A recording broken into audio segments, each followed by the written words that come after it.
नमस्कार दोस्तों, आरडीएम के पार्ट 3 में आपका स्वागत है। रिसर्च डाटा मैनेजमेंट के सबसे महत्वपूर्ण टॉपिक फेयर प्रिंसिपल को आज हम पढ़ने वाले हैं। फेयर प्रिंसिपल का उद्देश्य ये सुनिश्चित करना है कि research data, library data, digital collections, institutional repositories की सामग्री ऐसी हो जिसे कोई भी व्यक्ति या कंप्यूटर आसानी से फाइंड कर सके, प्राप्त कर सके, उसको अलग अलग डिवाइसेस पे इंटर ऑपरेट कर सके, पुनः रीयूज कर सके, उपयोग कर सके। फेयर प्रिंसिपल को वर्ष 2016 में वैज्ञानिक समुदाय द्वारा प्रस्तुत किया गया था ताकि रिसर्च डाटा मैनेजमेंट को बेहतर बनाया जा सके।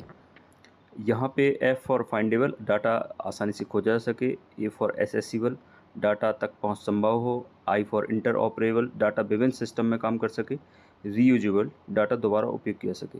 हम एक सरल एग्जांपल से समझते हैं। कल्पना कीजिए कि लाइब्रेरी में 1 लाख बुक हैं और अगर उसमें कोई कैटलॉगिंग नहीं है, कोई एक्सेशन नंबर नहीं दिया गया बुक्स में, या सेल्फ लोकेशन नहीं बताई गई है, ऑनलाइन पब्लिक एक्सेस कैटलॉग नहीं है, तो पुस्तकें होने के बावजूद भी उन्हें खोजना काफ़ी कठिन हो जाएगा।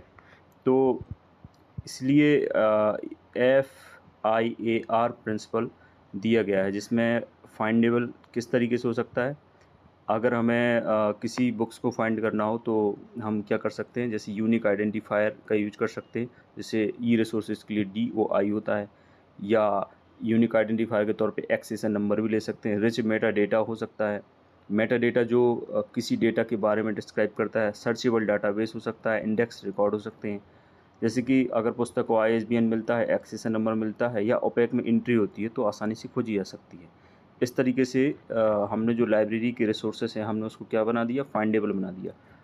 एक एग्जांपल रिसर्च का भी है। डाटाबेस को DOI से जोड़ दिया जाता है, डिजिटल ऑब्जेक्ट आइडेंटिफायर। ये परमानेंट एड्रेस होता है, अगर इसका URL भी चेंज हो जाता है तो ये एड्रेस चेंज नहीं होता है।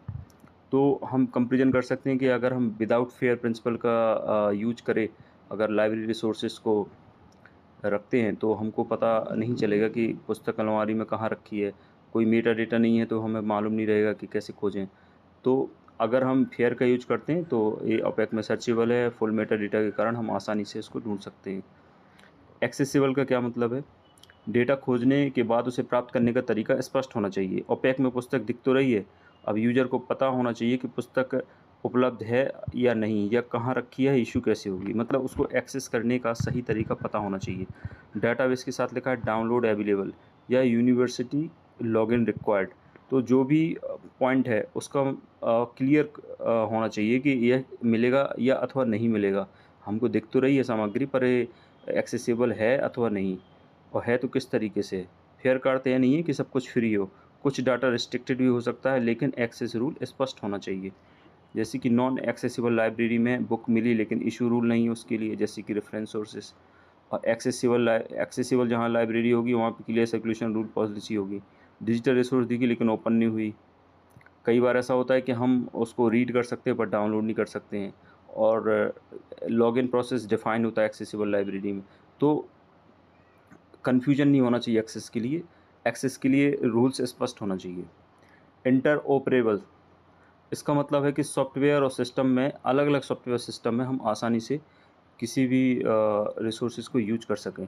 जैसे कि अगर मोबाइल C टाइप चार्जर होता है तो हम काफ़ी डिवाइसेस में इसको यूज कर सकते हैं, लेकिन अगर कंपनी अलग अलग पोर्ट बनाएगी तो वो हर सिस्टम में यूज नहीं हो पाएगी। इसी प्रकार से कुछ स्टैंडर्ड होते हैं जो हर लाइब्रेरी में यूज हो जाते हैं, जैसे MARC 21 machine readable catalogue 21 for 21st century, Dublin Core Z13.50 OAI PMH, open archive initiative,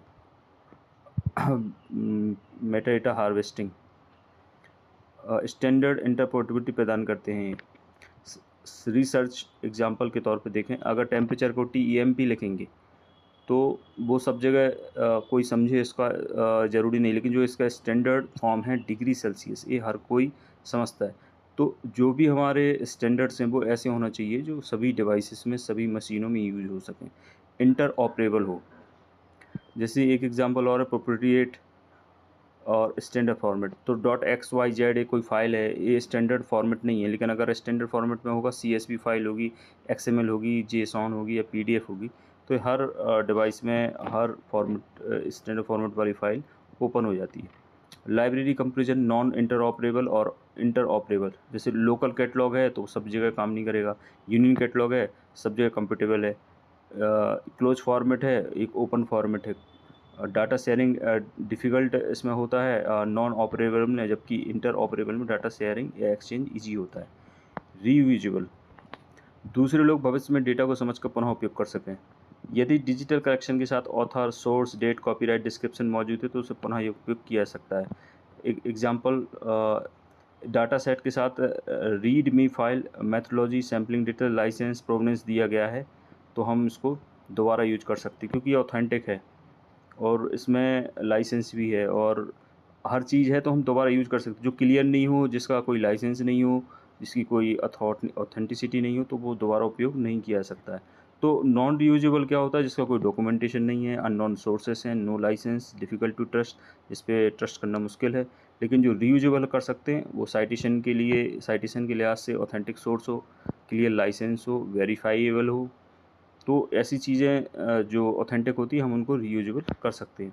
तो FAIR in library information science, FAIR principle application library, जैसे इंस्टीट्यूशनल रिपोजिटरीज है तो वहाँ पे हम डीएसपीसी, प्रिंट, ग्रीडस्टोन जैसे इंस्टीट्यूशनल रिपोजिटरीज यूज कर सकते हैं। और repositories record should be FAIR complement, FAIR principle के पर आधारित होना चाहिए। Research data management RDM, library help researcher create metadata, assign DOI, select repository, preserve data. Digital libraries, ETD, Electronic Thesis Dissertation Repository, NDLI, National Digital Library of India, Open Access Repository, Metadata Standard. Libraries uses Mark 21, Dublin Core, MODS, MATS, Metadata Standards use करते हैं। Fair versus traditional data management, पहले traditionally जो manage करते थे searchability limited रहती थी, जब fair में एक्सीलेंट रहती, मेटा डेटा मिनिमल रहता था, यहाँ ज़्यादा रहता है। एक्सेसिबल अनक्लियर रहती थी, यहाँ क्लियर डिफाइंड रहती है। स्टैंडर्ड लोकल रहते हैं, ग्लोबल स्टैंडर्ड यूज होते हैं फेयर में। इसका यूज थोड़ा डिफिकल्ट रहता है जबकि इसमें ईजी रहता है। और machine readability traditional data poor रहती थी, इसमें हाई रहती है। कोलैबोरेशन लिमिटेड है, इसमें ग्लोबल है। प्रिजर्वेशन इसमें वीक रहता है, इसमें स्ट्रॉन्ग रहता है। Fair versus open data may be restricted, but open data usually public, focus on usability, focus on openness. Metadata essential है, metadata may be absent, can be control access, generally unrestricted, machine readable, not always. तो database can be fair but not open, ज़रूरी नहीं है कि database open हो, fair हो सकता है बट ओपन होना ज़रूरी नहीं है।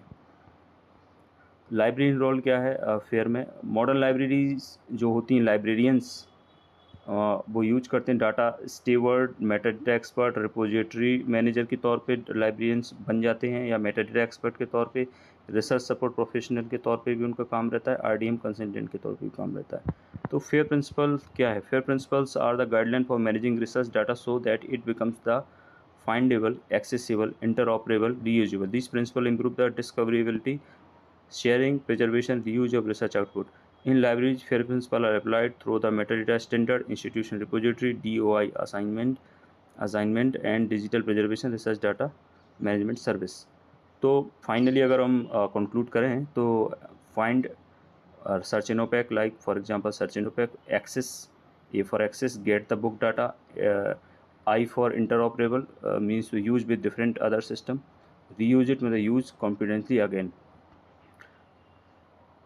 तो ये सारा आपका पूरा कंप्लीट हो गया। गोल्डन लाइन में बात करें एक फाइनल, तो FAIR means making data easy to find, easy to access, easy to integrate and easy to reusable by humans and machine. अगर आपसे इंटरव्यू बोर्ड पूछता है कि why should a library know FAIR principle, तो उत्तर दें because modern libraries are not only managing book but also research data, institution repositories, digital collection, scholarly communication. FAIR principle help library ensure research output remain discoverable, accessible, interoperable research for future generation. तो इस तरह से आप answer दे सकते हैं. ये आपका fair principal पुनः एक बार एक समरी के तौर पे, एक रिवीजन के तौर पे आप देख सकते हैं इस पेज में भी. चलिए दोस्तों, ये टॉपिक ख़त्म होता है आरडीएम का. इसी संबंधित कोई सवाल हैं तो आप कमेंट सेक्शन में पूछ सकते हैं. Thank you.